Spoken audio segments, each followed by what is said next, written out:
is a perfect topic for today, talking about how to navigate anxiety and stress, because I wonder, this is a good question. Actually, before we even get into that, can you please share with everybody who you are and what you do and what your background is and a little bit about your family and how we met? Totally, yeah. So I met Shanti. Our kids are young. Well, my oldest, your youngest, were in pre-K together. And so we met that way. And then our second daughter was born, and you were her lactation specialist in the hospital. It was so great. Oh, man, and you were fabulous. We were so relieved to have somebody that felt so cozy and comfortable with us. Aww. And, yeah, so that's how we kind of crossed paths. And I have a wife and two girls who are now 11 and 7. And I know, God, it's crazy. Crazy, isn't it? It goes so fast. Although the first year of Winslow's life, everybody told me it went fast, and I was like, you people are crazy. Because she was up every hour and a half. I was like, this is not fast. But now it's fast. Sure, exactly. Now it's fast. When you're in the moment, it's sometimes the slowest thing ever. I know. It's so true. But, you know, I help people with emotional wellness and with anxiety and stress. But I didn't always do that. I was a social worker for 10 years, and then I went to school and became a naturopathic doctor. And I practiced that solely addressing people's physical health with a little, emotional health always woven in for, 16 years or something. And then I got thyroid cancer. And, when you go through an experience like that, it was a really powerful experience for me. And it shifted my perspective. And honestly, for months after it, I was not balanced on my thyroid hormones, and I was exhausted every day. And all I could focus on was when I was going to get my medicine balanced. And one day, about 8 months into that focus that was exhausting, I was driving home, and I suddenly thought, oh my God, what if this has nothing to do with my thyroid medication and everything to do with it guiding me in a different direction? And I knew, like, every cell in my body knew that it was true, Oh, yes. Yeah. And from then on, and it was like that focus then shifted. And did my medicine get balanced at that point right away? No, but I felt different in my body. And I knew that I wanted to still be a naturopathic doctor, but to really focus on emotional wellness because, I had my own chronic illness in my 20s and again in my 30s for a bit. And oh my gosh, Shanti, I would just focus so heavily on, like, what are the fixes? Who are the right doctors to go to? What is going to be the thing? Just the same way as me trying to figure out how to balance my thyroid meds during that window. Yeah. And I spent so much time on that, and it wasn't until years later that I really learned if you don't include the emotional, if you don't weave that into how you're looking at the experience, it's going to be much harder for a person to move into health. And so that's what I do now. I address emotional health, and in our practice, Dr. Myers addresses physical health, and often we work together with that. And, the other thing is that I am somebody who's had anxiety my whole life. Yeah. My whole life. And that damn anxiety was my enemy for forever. It was my enemy. And I was always searching for how to fix it, how to make it go away, how to fight against it. And this is what we do as humans, right? Whether it's anxiety or stress or some other uncomfortable emotion or situation that we're in, that's our human response is like, oh my God, this is painful, this is uncomfortable, what do I have to do to get rid of this? Right. That's what that does inside our body. It's like we're having a war because anxiety or uncomfortable emotions, guess where they live? Right? They live inside us. And Yeah. so we are suddenly having a war that actually takes place inside of us. Yeah. Yeah. That's so interesting that you're mentioning that. You know, I don't know if you know this about me, but before I became a maternity nurse, I was actually a psychiatric nurse. And which, you know, learning any psychiatric skills, counseling skills and things like that can just benefit you no matter what you're doing. Totally.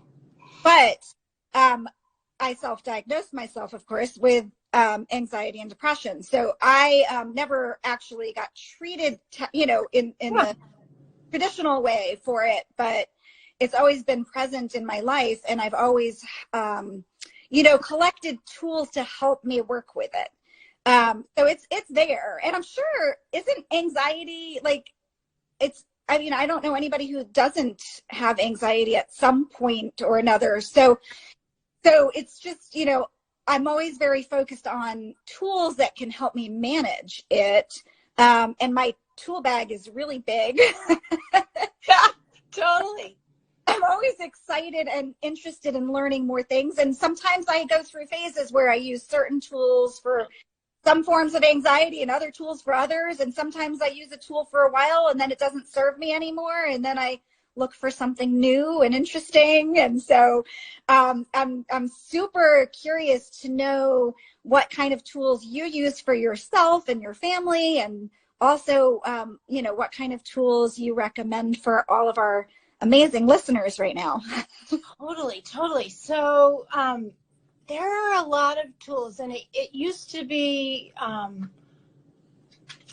different kind of tool that I used myself and helped other people to use. But honestly, Shanti, the thing that I've really come to land on is that learning how to come back home to ourselves in the micro moment is so damn powerful. And it's so powerful whether it's anxiety or another kind of stress or depression, whatever it is. And is that something where you just like, oh, I got to come back home to myself and then everything's fine? No, it's like, you know, I don't know if you know about neural pathways. You may know about them, but other people might not. But we have these ways that we develop, that our brain develops to respond to different things. And so as humans, a really common response that is also a strong neural pathway in us is like, oh, this is here. What do I have to do to get rid of it, to get, you know, make it go away? And that it's possible to create a new neural pathway so that we start to have a different response, which gives us a different experience. And nothing on the outside has changed, but how we feel on the inside has changed in that process. And so it's coming back home to ourselves in the micro moment is something that you practice. But did you know, this is so cool, Shanti, maybe you know this, that we can begin to form a new neural pathway if we do something differently for 1 to 2 seconds. Ooh, I didn't know 1 to 2 seconds, wow. Shanti. Can you believe that? And so that's why I literally am saying in the micro moment. Okay. Sometimes when we're feeling anxious, when I say coming back home, what that looks like is, well, let me give you an example with a hand and a fist, okay? So make a fist. And this fist is representing, you know, whatever anybody's dealing with, anxiety, depression, some situation that's so uncomfortable, whatever it is. And I want you to take your other hand and try to pry that fist open and see how your fist responds. It fights back. Exactly. It fights back, and it's like, no. And then we have this little war going on, right? Yeah. And then this hand is getting like frustrated and trying harder. And that's, as humans, what we do when we're faced with things like anxiety, stress, etc. So now keep that fist. It's still representing all that stuff. And instead of trying to pry it open, take your other hand and just put it under it. And notice how the fist responds. Aww. Yeah, you know? I love that. And it's not like the fist flies open, but there's something that's like, oh. And that's exactly. And that's when we come back home to ourselves for just a micro moment.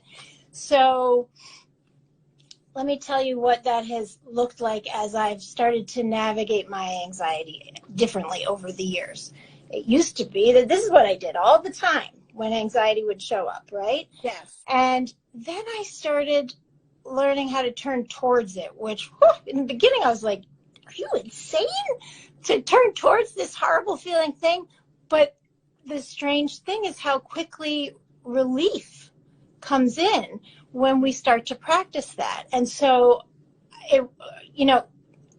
how I'm going to describe how I do it, this works really well for some people, and other people have to come up with their own language or their own way of connecting inside. But when the beautiful thing is, I still get anxiety. It's not like I've eradicated it, but my experience and relationship with it is so different. And so now when it rolls in, it's like, oh, hey, it's you again. Instead of like, God damn it, what the hell you gotta, literally, that's what it was for so long. Awesome. Right? Sam's Simple Life tried it, and she said her fist opened and spiraled to wholeness, said, hey, I remember you from Charlotte Street office when I was working there briefly. Yay! Hi. Hi, guys. Yeah, I love that. That's, it's so interesting. It's like, oh, hey, there you are. Yeah, and so for me, when I realized that it's coming in, the hey you are is just, relaxed. But it's really like pausing for a moment in the micro moment to say, oh, yeah, I can feel that. It's okay. I'm right here. I can feel that. And it's okay. It's okay that you're feeling this. And can you feel how that's so different from making it wrong? Yes. Oh, totally. Which is what we naturally want to do as humans, is make it wrong, Absolutely. So tell our audience about your micro minute and would guide them through the process of utilizing that. Totally. I don't know. Utilizing that. Call it a tool? I keep missing it. Oh, do you call it a tool or, the micro moment. Well, there are different ways to do it. I have a micro moment reset, which is an audio that takes people through one particular way to do it. Yes. But let's talk about it outside of that. It's really about pausing to come back in, because what happens when we start navigating anxiety and stress is it goes right up to our head, and our brain starts thinking about what's going on, searching for the solutions, thinking about all the details of the situation, etc. And our brain thinks it's helping us, but what it doesn't realize is that it's pinning that feeling in place so that it can't move. Mm-hmm. And so when we pause in a micro moment, and over time you can do this pause without even closing your eyes, but initially it can be helpful to close your eyes and just drop your focus from up in your head down into your body to notice, what sensations am I feeling? Mm-hmm. Do I have a lot going on, in my chest? Is my chest tight? What's my breathing doing? Yep, that's where it's, for me, my chest usually. Yeah. Yeah, and then just noticing that, like sometimes people find it helpful to just put a hand on it, like, yeah, I can feel that. Like almost like the anxiety is a part inside of you, And so to notice that, sometimes, honestly, Shanti, that is the extent of it for people in the beginning. Just to pause in that micro moment, to come down from all the thinking and just notice what the body's doing. And to begin to notice as they practice this over time, do I experience the symptoms in the same place every time and the sensations in the same place? Or when I'm angry, do I feel it in this way? When I'm stressed, do I feel it in this way, etc.? And then, it's really like I'll tell you this, Shanti, I've come to really believe that, we have our external family of family members, but we also have an internal family of members, and they show up. Different ones show up with different experiences and feelings. And so for me, I have an anxiety part in me that shows up, and it has big reactions. And so it's kind of like beginning to form relationships with these different parts within us. And, just like, do you know what I mean? No, yeah, totally. I will admit that I have some nice allies that help me when I am stressed and when I'm feeling angry or when I'm feeling depressed. But I have not made friends with those other parts. So I call on these internal allies to help me when I'm feeling those things, but I haven't really connected with those aspects of myself. Yeah, exactly. And it's interesting to do so, and to connect with them, almost if you could imagine connecting with them as with one of your allies there with you. Like, because when we start, we all have a part inside of us that is so grounded and so knowing that everything is going to be okay. For some people, that's their inner compass. For other people, it's the universe or God or spirit or allies, And so allowing us to use that part of us to meet this, say, anxious part, it creates a different experience. And let me tell you this about meeting them, because one of the things that we just naturally do is we go, okay, so I'm going to go in there and meet these parts. And so then you go in there to think you have to fix them from having to feel that. Right. And that is absolutely not what these parts are interested in at all. They are not interested in being fixed. They're interested in being seen. And sometimes when we're going through life and something gets louder and louder and louder in us, like anxiety gets bigger and bigger, more and more, we're like, but really that's just that part saying, see me, please see me. And it's like, let me give you an example. So, years ago, I didn't know how to do this. And so when my oldest, Winslow, was really little, it seems that I have passed the anxiety gene onto her. And so she would come, in feeling so anxious. And I would sit there and say to her all the reasons she didn't need to be feeling anxious. And I was being genuine. Like, there were a lot of great reasons that she didn't need to be feeling anxious. Do you think that helped at all? No one bit. No. And it would go on and on and on. And then when I started learning how to connect with that anxious part in me differently and make space for it, there was one day, it worked so well that I was like, let me try it with her. And she became so anxious, and she sat down and I said, honey, I can feel how stressed you're feeling. Come here. But I'm just going to sit with you while you're feeling this way. Okay. We can snuggle if you want. And I'm not kidding, Shanti. In 2 minutes, she was done and off and running with her sister. Oh, wow. And that's what we can do inside ourselves when we're connecting with an anxious part, a sad part, an angry part, is to go in there and make it, when I do it, I go in and I feel that. Some people feel the part. Some people literally can envision a part. Yeah. And sometimes they're young parts. Yeah. Because they've had that feeling since they were really young, and it never felt okay to have it, because the world tells us that these feelings aren't okay to have. Right. I have a question for you. So when I'm feeling really intense emotions, whatever it is, anxiety, depression, fear, I do have a practice where I reclaim power from it. So what I do is I dive into it and I feel it to its extreme intensity, and then I reclaim power from it. And so I acknowledge it, I reclaim power from it, and it's almost like a reset. I acknowledge, I actually express gratitude for it. And I express gratitude to my higher self for bringing that to me and to my awareness.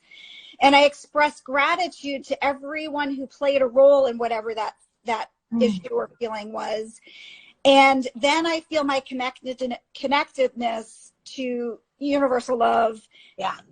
It's released. So I wonder if that is a similar thing. What do you think about that? Like reclaiming power? Well, I love it. And I think the first thing that I notice is that when you do that, you're not making it wrong. You're not making the anxiety or the whatever the emotion is wrong. Yeah. Right? Because when we're feeling it, it feels so wrong. And so it just sets us up to do this. Yeah. And so I love that you're doing that. And then What was the other thought I had about it? Connecting with it. Shoot, it just left me. Yeah, so I feel the intensity of it. I acknowledge it's there. I try to actually dive into that feeling of it. Yeah. Like to the best that I can. And then I reclaim power from it. And as I'm reclaiming power from it, I feel it get smaller and smaller. It's still there, but I feel it get smaller as my heart expands and I express gratitude for it. And then I express gratitude for everything that had, something to play, whatever role to play in that particular thing. Yeah. So I don't know if that. Yeah, no, I think it's true. It makes it so that it's not wrong. And it makes it's like, it is like so what I think about with these, when I think about it in terms of parts is a part that shows up in our lives with anxiety. It's had to not have that for so long that it's harder for us to feel its gifts and its power. And when we go in and meet that part and make space and just make space for that feeling in there, it allows that part to calm down and the nervous system, and it frees us to be able to feel and tap into its gifts too and its power. And so it's a different way of doing it, but it's the same idea, and I love it. Yeah, it's actually been a tool. I don't use it all the time, but I use it when I'm in extreme stress, extreme anxiety, and I find that it really does help me move through it quickly, but acknowledge it and then open up to the gifts, like you were saying. And there are so many gifts from our, what do you call them? Do you call them emotions? I don't know. I mean, is that okay to call them negative emotions, anger and grief and I call them our uncomfortable or the unwanted ones, because the reality is that there's no emotion that's wrong. Right. I mean, all emotions are right. Right. But in our culture, we come to believe that there are right ones and there are wrong ones. Mm-hmm. Yeah. I like that. That's interesting. So, what types of suggestions do you have for our listeners right now when they're trying to start this practice of, kind of embracing what's coming up for them and then transforming and moving forward with it, with the energy? Totally. So, I work with lots of different people, and some people learn these tools and they just run with it on their own. And other people, it's more helpful to have a mentor walking alongside them as they're figuring out how to do it. So this is what I will say, and you guys can all play with it and see what works for you. So it can be really helpful to simply start a practice, either when you're waking up in the morning or when you're going to bed, where your mind is going to be going and you notice your mind and what it's spinning, and then you literally invite yourself to drop below all the thinking, because to just notice again the sensations in your body, and to notice, because we spin a lot of stories. Yes. Our mind spins so many stories, and the stories are a distraction from the feeling that's really underneath all those stories. When we have a story that keeps spinning quite, frantically, there's a feeling driving that. Mm-hmm. And as long as we stick with the story, that feeling can't go anywhere. Mm-hmm. So when we drop below and say, wait a minute, I'm feeling so angry, or I'm feeling so, stressed, I'm not feeling heard. Yeah. And then, okay, so then just pausing to notice, where do you feel that not feeling heard in your body? Mm-hmm. Where do you feel it in your body? And for as part of this practice, this doesn't work for everyone, but for many people, the one way that I like to do it is to do this knock technique, where you close your eyes when you're having a big feeling, and you imagine that you're home alone, everything's safe, and there's a knock at the door. And when you go out to the other side of that door, here is this part of you that is not feeling heard, for example. And what is that part looking like? Like, how are they standing? What kind of facial expression? Or at what age do they seem to be? And starting to connect with that part. Some parts are ready to connect right away. Other ones are like, this is going to take some time. I don't know you and I don't trust you. You know? So Yeah. talking with, just noticing, I can feel, kind of like what I said about how I talk to my daughter. Like, I can feel how stressed you're feeling, or that you're not feeling heard, and I'm right here. I can feel how hard that feeling is. I'm right here. Right. You know? Or my intention is to learn how to show up for you. I didn't even know you were in here all this time. My intention is to learn how to show up for you. I'm going to mess up along the way as I try to figure this out, but that's my intention, you know? Yeah. And then it's the start. It's like building a relationship with anybody. Yeah. No, you know, and there's a dichotomy in life, right? We all want to be happy and joyful, and, you know, but if we were happy and joyful and relaxed all the time, those feelings wouldn't feel as great, right? I don't know. True. No, you are absolutely right. I think about that a lot. I mean, we all want to have it that way all the time. It gets boring after a while, you know? Yeah. So this is, and it really is about surfing, you know, surfing and, finding ways to, it's really, you know, anxiety, stress, it can own us. Mm-hmm. Mm-hmm. You know, it can have such a grip on us. And that's the part that I think if we can find ways so that even when it shows up, it's not as grippy.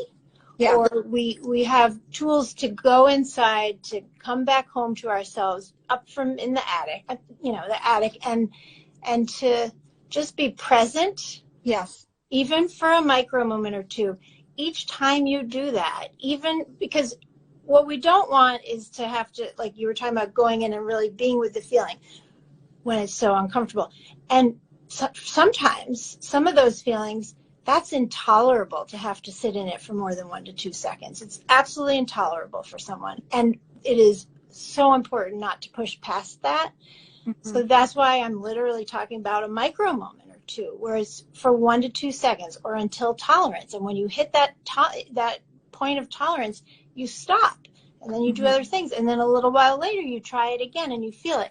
Every time you do that, it builds your tolerance and it changes your experience over time with whatever the unwanted, uncomfortable feeling or emotion is. Or experience.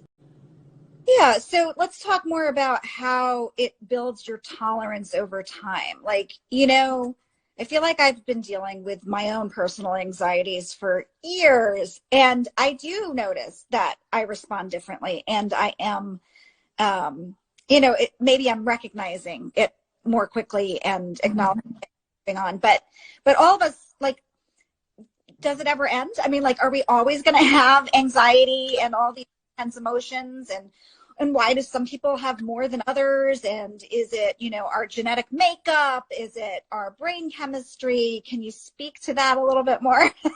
Yeah. I mean, I think we learn in our culture, in our families, in ourselves, how to kind of think about particular emotions. And so, you know, we're going to have all different ways that we learn to cope with it. But the number one thing that we can know is that almost like the majority of people in the world, or in our culture anyway, learn to fight against unwanted emotions when they show up. And so what I realized for me after spending so many years trying to get rid of my anxiety was, it turns out I never needed to get rid of it to have relief. Right. Like, I can have a different experience with it now, you know, and it doesn't own me in the same way. And I don't have it in the same depth that I have in the past on a regular basis, but it still shows up. Right. And when it shows up, I can have a different experience from building those new neural pathways. Yeah. You know, it's kind of like for people who are new to neural pathways, you know, if you go in the woods and you're walking through the woods and you're always going to take this trail that's well worn, everybody takes it. You're not going to just walk off into the brush, right? To go renegade, most likely.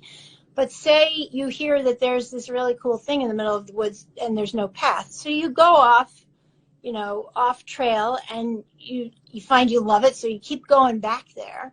Yep. And over time, at first, that's not going to still look like a big trail, but over time, that is going to become a trail too. So there comes a point where you're going in and your brain suddenly has a choice. Oh, do I want to take this path or do I want to do this one? And that's what it's like with new neural pathways. As we practice them, there comes a day where all of a sudden we face that anxiety again, for example, and our brain knows, oh, yes, I can, let me do this. Yes. Instead of this for just a moment and feel how that feels different. Yeah. Yeah. And it takes practice. And I know that you probably have lots of rituals that you include in your daily practice. I do too. Can you share with us some other rituals that you include in your daily practice for yourself and for your family? And actually, before you do, we're getting some comments in there.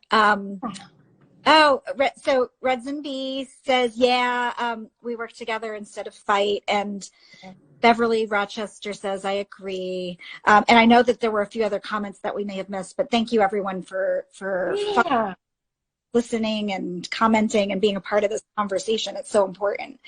But yeah, what kind of other rituals do you find helpful in practicing so that your neural pathways have other opportunities? Totally. Well, it's really about finding ways to change, like to shift the perspective on thinking of it only as a bad feeling. Yeah. And that's why for me, thinking of it as a part that shows up, an internal family member that shows up with that, it changes how I relate to it, you know, because it kind of personifies it in a way. But so there are different ways. Sometimes journaling can be really helpful, like journaling to the anxiety part. Yeah, I love that. Know? Or even with some people use non-dominant and dominant, or use different pens. Like you write a question to that anxiety part. Like what are you afraid is going to happen if blah blah, if you don't do blah blah, and the parts will write back and will give you things that you just didn't even see coming. You know, and that's another way. Yeah. That you can kind of build that pathway. For what I'll do for some people is, and I'll link it to something that they do all day long. And honestly, like one thing we do all day long is pee. Yes. So I'll link it to every time somebody, I suppose I was going to say sits down, but some people stand. Every time they go to pee, they just for a few micro moments pause in that time window to notice what their sensations and emotions are in their body right then. Yeah. You know, and to do that every time they pee, put a little Post-it on their wall or something, that helps them start to tune into that on a regular basis so that it becomes a more well-worn path. Yeah. Absolutely. Creating good habits and linking them together. That's wonderful. Hi, Emily. It says hi. Emily I know what she's talking about. Yeah. So and that's the micro moment reset. Yes. Okay. Yeah. So I remember that, Heather. Yes. I know you really loved that. That micro moment reset. Yeah. Say it again.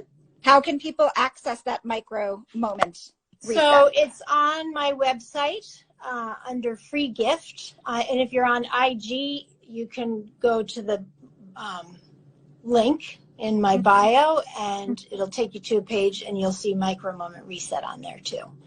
Nice. And so that works really well for a lot of people. It doesn't work at all for some people, and that just means it's a different way to get there, you know, with some of the other tools.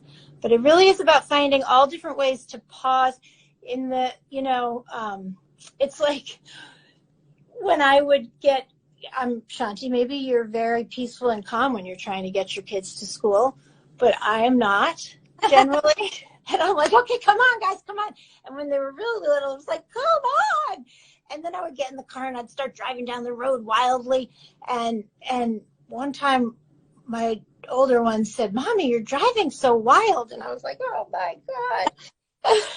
And I started pausing in that moment. Yes. Because my brain was thinking, we have to do this, and that. Just like, we're going into the holidays, which is like that kind of a time. Mm-hmm. And I would pause while driving and just notice like, whoa, my blood is like racing too fast. I'm barely breathing. I feel this immense pressure inside me. And just that pause alone brought me back into the present moment. Absolutely. Yeah, that's wonderful. It reminds me of a little ritual that I try to implement whenever possible. And it's a mantra that I say to myself before I begin a new activity. So it's just like, oh, I'm starting a new activity. I'm getting on the computer to answer emails. It's just a reminder to breath, repeat that mantra. And it can be any mantra that works for you. Yeah. Oh, I'm getting ready to eat. Take a deep breath and repeat that mantra. So it takes you to that moment frequently throughout the day, because how many times do we change activities throughout the day? Exactly. And when we're in anxiety, stress, unwanted feelings, we're rarely wanting to be in the present moment. Right. We're wanting to get out of it. Yes. Right? But it turns out the relief is in coming back into this moment. So what guidance or tips do you have for folks as we're moving into this, or we already are in this holiday season, as people are just running about, overwhelmed, stressed, and often don't take those times to stop and take a deep breath? Like, what kind of suggestions do you have for folks? So I say make it a micro moment holiday. So literally, you're going to be frantic. Everybody's going to have those frantic times during this. And so it's about taking micro moments to pause in the franticness, even like when you're driving down the road frantically and your kid notices. Yeah. And noticing what it feels like in your body in this present moment, what it feels like. And I know that may sound like, what the heck is that going to do? But it really does. It keeps connecting us back into this present moment. And when we are racing, we're anywhere but in the present moment. And so as you practice that throughout, and it's even, I think this is a time when we often are like, you have to practice self-care. You have to practice self-care. And, and the truth is that what I've really come to understand is that the most powerful act of self-care is doing just this, coming back home in the moment. And, some people are really terrible at practicing self-care, like, doing things that are taking care of you. And so then I invite those people to notice, what does it feel like in their body when they're not practicing? When they're when it feels impossible, just notice like what's actually happening in the body. Because usually when we're not practicing self-care, it's because we're disregarding ourselves. Right. Just pushing through. And you said something that I wanted to talk about. So, we live in an interesting time where a lot of people think that self-care means going and getting a massage or taking an hour to do your morning rituals in the morning, or, sitting down and meditating and all these things, going to a yoga class, all these things that take up time. So I love what you're doing, because even if you're on the move and, you can still do self-care even in a short period of time, like you said, like 1 to 2 seconds. And that's what people need to remember, is that self-care does not have to be, oh my gosh, 2-hour, process every day. No, exactly. Not at all. No, it doesn't at all. And it can involve a Jun moment. I like to talk about. I think they should all involve Jun moments. Come on, Shanti. Everybody, I'm sipping on our orange roselle CBD full spectrum hemp extract Jun, because doing these IGTV things bring up a lot of anxiety for me. So I actually have my sage burning and my candles, and none of that stuff takes much time. And I'm sipping on some Jun and having a Jun moment while we're having our conversation. Woohoo! I love it. I mean, how do you guys come up with all your flavors? Oh, they all come to me intuitively, honestly. Really? Yes. Oh, Shanti, I love it. I mean, really, there's so many unique flavors, and they're all so delicious. Yeah, thank Every time I you. see a new one, I think, oh, we got to try this now. So honestly, anything works in Jun. So if you like to delve in the kitchen and cook, and you like to experiment, which I've always done, it's really, let's see what this does, and let's see what this does. And so far, I have not made any flavor that didn't work. Even when I included vegetables in the Jun. And we have so it's Shanti, you're nailing it.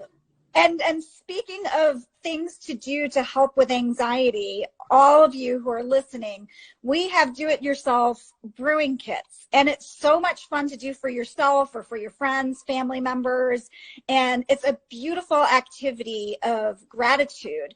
So definitely check out our website to see what we've got available for this holiday, because it makes a wonderful gift and it's so much fun. And then you're making healthy, wonderful things. And then you're taking Jun moments and really working on your health, your immune system. It's anti-inflammatory. It's good for your gut health. So it's obviously good for brain health, emotions, and all of that. So, yeah. I know, it's so true. And I know a lot of people who love to make I haven't known them to make Jun until now. So I'm excited to do that. But like kombucha and that kind of thing. So I think people are going to get excited about this, And guys, I don't know if you saw in my post earlier, but they have a support group for the do-it-yourselfers. Yep, we do. Yeah. Pretty awesome. The first few times it can be a little anxiety provoking, but it's actually pretty simple. But we do have a support group on Facebook for those, and also email if you're not on Facebook. Your anxiety Jun group, your anxiety Jun support group. Exactly. Oh, look, they're using your kit right now. Yay. Awesome. Yeah. Yeah. So I'm really curious to know more about what you offer in your, let's say I want to be a client of yours. How do you go about sharing all of your gifts and integrating them into a session? Is it all individual based? Do you primarily focus on anxiety right now? Can you tell us a little bit more about your background? Yeah. For a naturopathic doctor, and I'm sure you use a lot of that in your social work too. Yeah. Well, it's interesting. This part's not interesting, but I work with people sign up to work with me for a period of months. Yeah. Because the reality is we're talking about building new neural pathways, and so that's not going to happen in one session. And so I want to give people the container to be able to build that. And so if I'm seeing someone, if I'm the only one working with them, then I'm working on emotional wellness with them. Mm-hmm. And I don't do much in terms of addressing physical health anymore. I do emotional wellness. Okay. Then in our Waterleaf naturopathic medicine practice, where my wife practices also, we also have people sign up to work with us both. Yeah. And then they get to have their physical health addressed, and they get to work on that and nutrition, and there's a whole video curriculum that goes with that. And then they also work with me. And we find that as well, if there's physical health challenges going on, that having the combo of all of that really makes a huge difference. Yeah, so how is it working with your wife? How is it working with Leslie? Some partners can work really well together, in business, and others can't. How has that worked? We've worked together since we lived in Seattle. Okay. So we're not at the office on the same days most of the time. Right. So, and even if we were, we'd be seeing people. So it works fine for us. We really don't have a problem with it. I know people have asked us that a lot, and I guess we're really lucky because it works well. Yeah. But we do have a lot of rules we have to set. Like, we're not allowed to talk about work after 7:30 at night. Okay. Different things so that it doesn't become our entire life. Right. Right. Yes. Colleon and I have a lot of guidelines. He actually doesn't work with me anymore because that did not work well, but we recognized it. Yeah, which is good. And I'm not allowed to talk about Jen all the time. See, Jen is like my Jen baby, right? So it's like, maybe that's all you want to talk about, right? And so I know. Oh, I know those days. Definitely. Oh man. Yeah. I had another question for you. Oh yeah, I was very curious to know what changed. Did you have to make any pivots because of the pandemic, and what changed for you in your practice? How did your practice change, and the number of clients you're seeing and all of that? Yeah. I mean, if anything, I would say the number of clients went up just because it was in people's face, whether it was anxiety or physical stuff or whatever. And in terms of COVID, I mean, everything stopped for about 3 weeks, and then we just pivoted with virtual. We did a ton of virtual, and now we still, I see the majority of my patients I see virtually, even if they're local.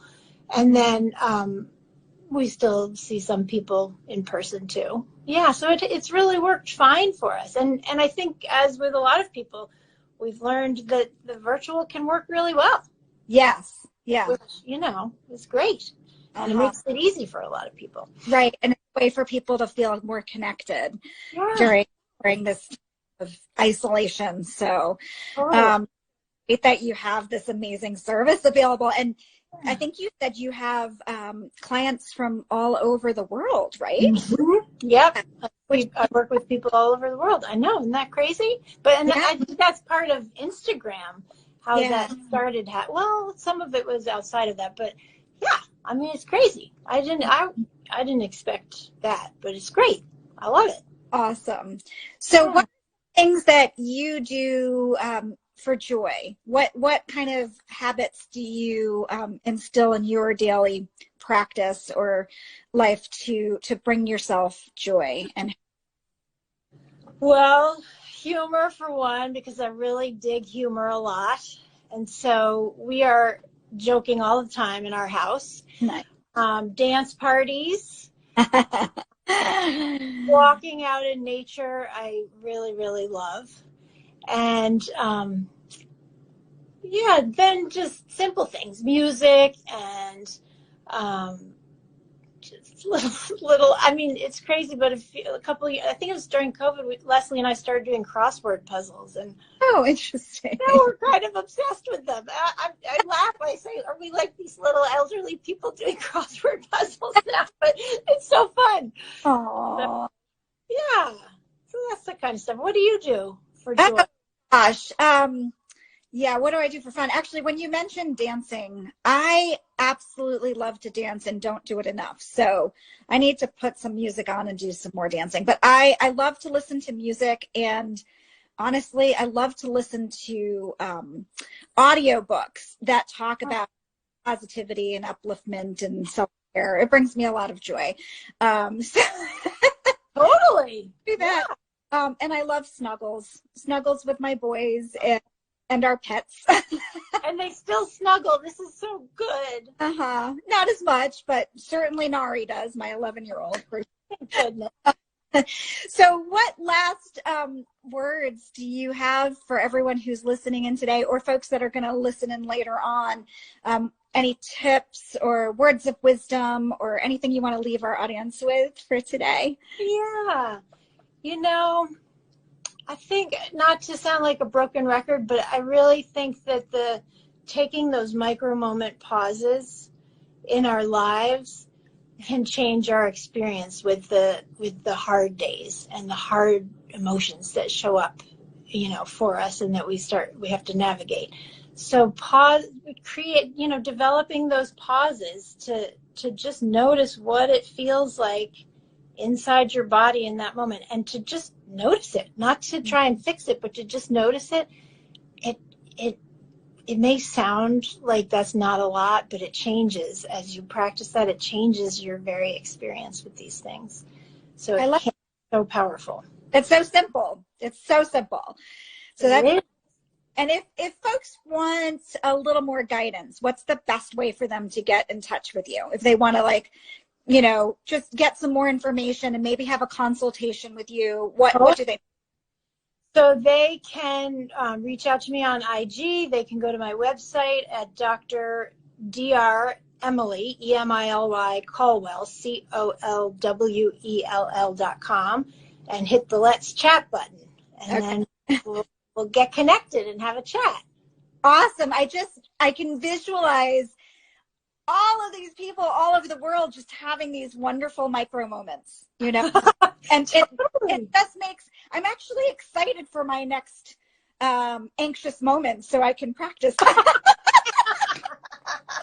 Woo, woo. How funny that is. That's great, Shanti. I love it. My next little moment, and I know it's going to come soon. Oh, man, I know. They keep rolling in. Oh, man, totally. Oh. It was so much fun to catch up with you. So thank you for being here on Instagram. And thank you, everyone, for chiming in and sharing your comments with us and just being there for us. It feels so good. Yeah, I agree. And are we supposed to, do we need to do something with the... Oh, right. So for those of you who don't know, we did run a little giveaway. And some lucky winner is going to get a $50 gift certificate to Shanti Elixirs online, and also a micro moment with Emily. And I don't actually have that winner right now, so I'm going to figure it out right after we get off, and I will message everyone. So we will know about it soon. Yeah. Yay. Well, you guys, if you don't know Jun, go and check out her website. Check out Shanti, and tell me again what it is. So it's ShantiElixirs.com, and it's Elixirs, ELIXIRS.com. And yeah, we ship nationwide, and we also have farmers markets if you're a local, and you know, wholesale accounts. And then, you know, if it's too expensive to purchase our Jun for you, because the shipping is just, you know, so costly, I recommend that you get a Jun culture, a Jun mother, and do-it-yourself brewing kit and make your own. Seriously, guys. Oh, if anybody out there does that, I want to hear about it. Yeah, us too. Please tag us. Yeah, definitely. Oh my gosh, Emily, well, thank you so much for sharing your wisdom with us today. You're so welcome. Thank you for inviting me. This was fun, Shanti. It was fun. Yeah. Awesome. Well, I hope you have a great rest of your day. Thank you. You too. Okay. See you. Bye, everyone. Bye, gang.